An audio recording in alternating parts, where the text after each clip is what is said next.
special train arrived one day, and the Fat Controller welcomed the passengers. They looked at everything in the yard and photographed the engines.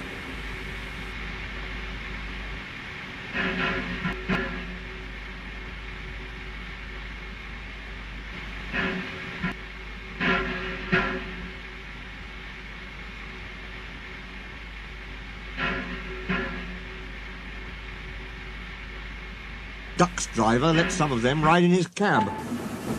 "They're the Railway Society," his driver explained. "They've come to see us. Their engine's City of Truro. He was the first to go 100 miles an hour. Let's get finished, then we can go and talk to him." "Oh," said Duck, awed. "He's too famous to notice me." "Rubbish," smiled his driver. "Come on." Duck found City of Truro at the coaling stage. "May I talk to you?" he asked shyly. "Of course," smiled the famous engine. "I see you are one of us." "I try to teach them our ways," said Duck modestly. "All ship-shape and Swindon fashion, that's right." "Please, could you tell me how you beat the South-Western?" So City of Truro told Duck all about his famous run from Plymouth to Bristol more than 50 years ago. They were soon firm friends and talked Great Western till late at night. City of Truro left early next morning.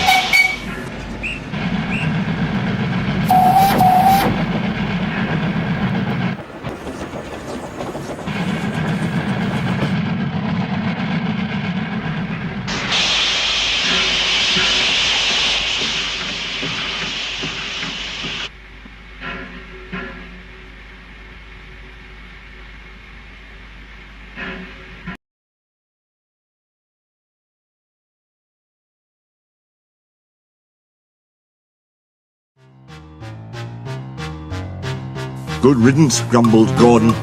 "Chattering all night, keeping important engines awake. Who is he, anyway?" "He's City of Truro. He's famous." "As famous as me? Nonsense. He's famouser than you. He went 100 miles an hour before you were drawn or thought of."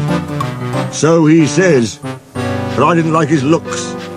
"He's got no dome," said Gordon darkly. "Never trust domeless engines.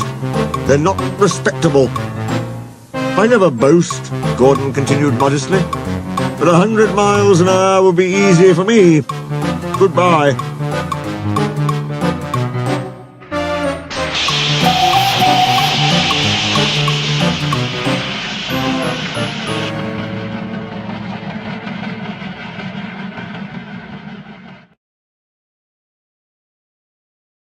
Presently, Duck took some trucks to Edward Station. He was cross. It was lucky for those trucks that they tried no tricks.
"Oh no," called Edward.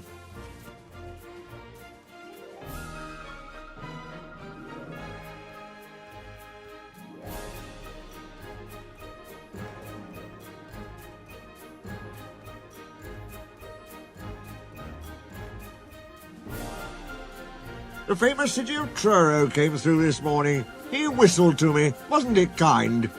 He's the finest engine in the world, said Duck. And he told Edward about City of Truro and what Gordon had said. Don't take any notice, soothed Edward. He's just jealous. He thinks no engine should be famous but him. Look, he's coming now.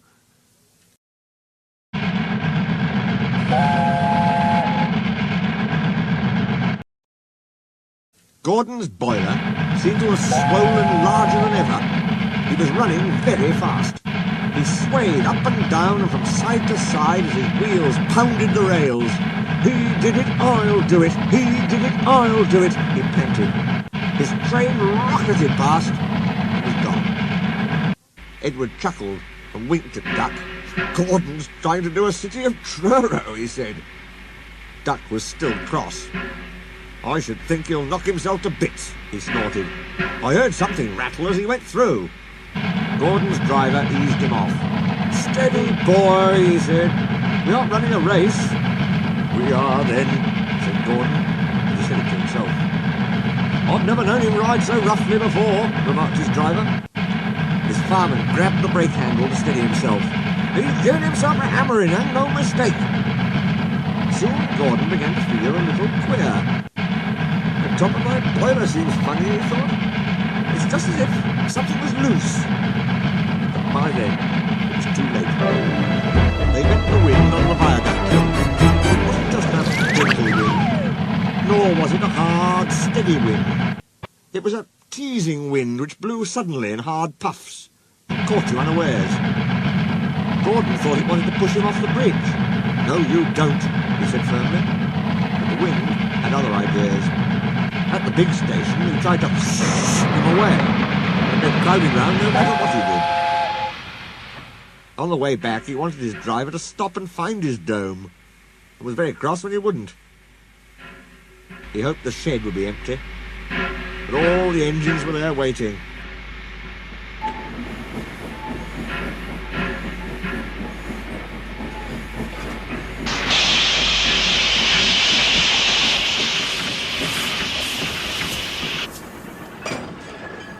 Never trust Domeless engines, said a voice. They aren't respectable.